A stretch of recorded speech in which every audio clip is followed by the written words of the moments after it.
Dans les profondeurs de l'océan, là où la lumière disparaît, évoluent des machines capables de se cacher, d'écouter et de frapper sans jamais être vues. Aujourd'hui, on plonge ensemble dans le fonctionnement d'un sous-marin. Comment il coule, comment il remonte, comment il reste silencieux et pourquoi il est considéré comme l'arme la plus discrète au monde. C'est une véritable merveille d'ingénierie conçue pour opérer dans l'un des environnements les plus hostiles de la planète. Imaginez un engin de plusieurs milliers de tonnes capable de disparaître sous les vagues pendant des mois. Comment est-ce possible ? Accrochez-vous, on va explorer les secrets de ces géants des mers. Commençons par la base. Comment un sous-marin fait-il pour couler ? Tout repose sur un principe physique que vous connaissez tous, la poussée d'Archimède. En gros, pour couler, un objet doit être plus lourd que le volume d'eau qu'il déplace.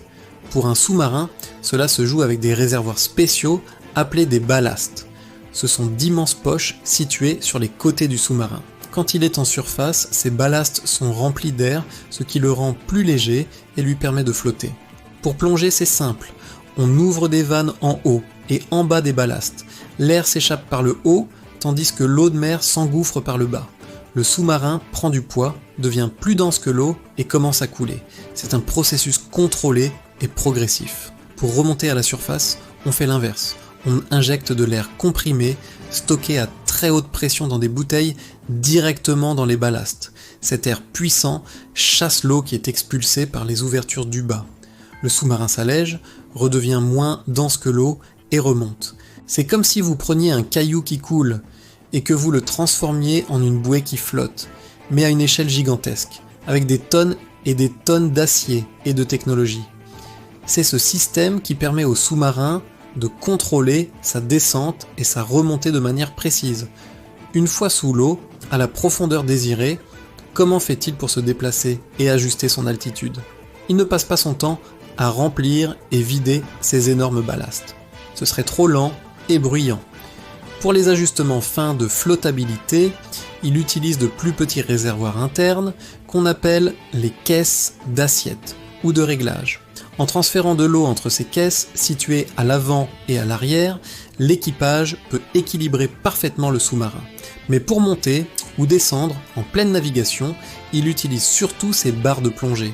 Ce sont ces sortes d'ailerons que vous voyez à l'avant et à l'arrière de la coque. En les inclinant, le flux d'eau crée une portance, positive ou négative, qui fait monter ou descendre le sous-marin, exactement comme les ailes d'un avion dans l'air. Le sous-marin vole littéralement sous l'eau. Maintenant, parlons de ce qui le fait avancer. Il existe deux grandes familles de sous-marins avec des modes de propulsion très différents. D'un côté, on a les sous-marins à propulsion conventionnelle, souvent appelés diesel électriques. Quand ils sont en surface ou à faible profondeur, ils utilisent dans des moteurs diesel pour faire tourner des générateurs qui rechargent d'énormes batteries. C'est un peu bruyant, mais efficace. Une fois en plongée profonde, ils coupent les moteurs diesel qui ont besoin d'air pour fonctionner et passent sur la propulsion électrique alimentée par ces batteries. Leur principal avantage, c'est que ce mode électrique est extrêmement silencieux, ce qui les rend très difficiles à détecter. L'inconvénient, c'est que les batteries ont une autonomie limitée. Ils doivent donc remonter régulièrement près de la surface pour faire tourner leur diesel et recharger, une manœuvre qui les rend vulnérables. De l'autre côté, on a les sous-marins à propulsion nucléaire. Là, on change complètement de dimension. Au cœur de ces submersibles se trouve un petit réacteur nucléaire. Ce réacteur génère une chaleur intense qui transforme de l'eau en vapeur. Cette vapeur sous pression fait tourner des turbines qui entraînent soit directement l'hélice, soit des alternateurs pour produire de l'électricité. L'avantage est colossal, l'autonomie. Un réacteur nucléaire peut fonctionner pendant des années sans être rechargé en combustible. Ces sous-marins peuvent donc rester sous l'eau pendant des mois entiers, leur seule limite étant les réserves de nourriture pour l'équipage. C'est pour cette raison qu'ils sont utilisés par les plus grandes puissances militaires pour les missions de longue durée. Mais la propulsion ne fait pas tout. Dans l'univers des sous-marins, l'arme numéro 1, ce n'est pas la torpille, c'est le silence. Dans l'océan, le son se propage 5 fois plus vite que dans l'air, et sur de très longues distances. Être détecté, c'est être vulnérable. L'objectif absolu de chaque sous-marin est donc d'être plus silencieux que l'océan lui-même. Pour y parvenir, les ingénieurs ont développé des trésors d'ingéniosité. D'abord, la coque est recouverte de tuiles anéchoïques, un revêtement en caoutchouc spécial qui absorbe les ondes sonores des sonars ennemis et étouffe les bruits internes de la machine. Ensuite, tout bruit potentiel est analysé et isolé. Les moteurs, les pompes, les générateurs, tout est monté sur d'énormes supports en caoutchouc, des plateformes suspendues qui empêchent par les vibrations de se transmettre à la coque et donc à l'eau.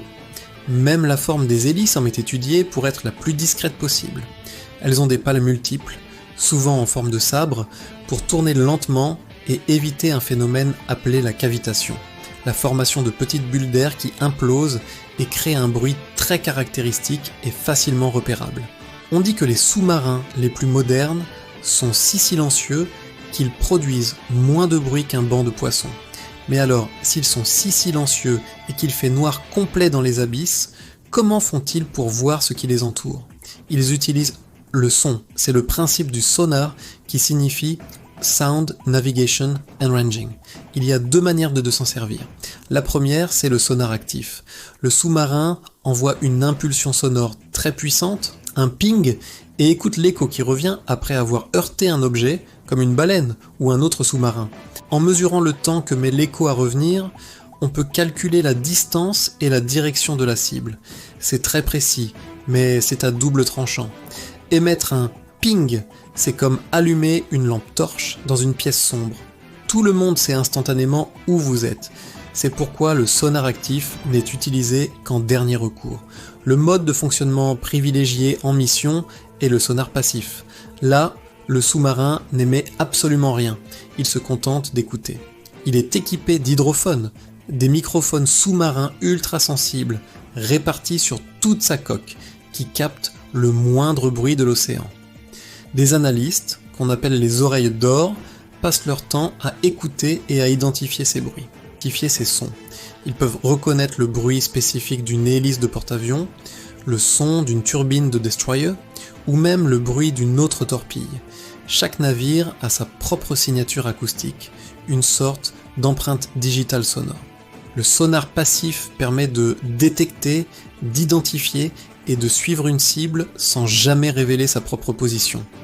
C'est l'art de voir avec les oreilles. Un sous-marin n'est pas juste une machine furtive, c'est aussi une plateforme d'armement redoutable. Caché sous les vagues, il peut embarquer un arsenal impressionnant. L'arme de base, c'est la torpille. Ce sont des projectiles autoguidés, lancés depuis des tubes situés à l'avant, capables de traquer et de détruire un navire à plusieurs dizaines de kilomètres. Mais ce n'est pas tout. Un sous-marin moderne peut aussi lancer des missiles anti-navires qui sortent de l'eau pour frapper leur cible en volant au ras des vagues. Il peut tirer des missiles de croisière qui peuvent parcourir des centaines, voire des milliers de kilomètres pour frapper des cibles terrestres avec une précision chirurgicale. Les plus gros, les sous-marins nucléaires lanceurs d'engins ou SNLE, emportent des missiles balistiques nucléaires constituant la force de dissuasion ultime. En plus de tout ça, ils peuvent déployer des mines, lancer des drones sous-marins pour la reconnaissance ou le sabotage. C'est une véritable forteresse invisible. Alors pourquoi les sous-marins sont-ils si redoutés sur les mers du globe? Parce qu'ils combinent 4 avantages stratégiques décisifs. Premièrement, l'invisibilité. Leur discrétion acoustique les rend quasiment indétectables. Deuxièmement, l'autonomie énorme, surtout pour les modèles nucléaires, qui leur permet de patrouiller pendant des mois sans soutien.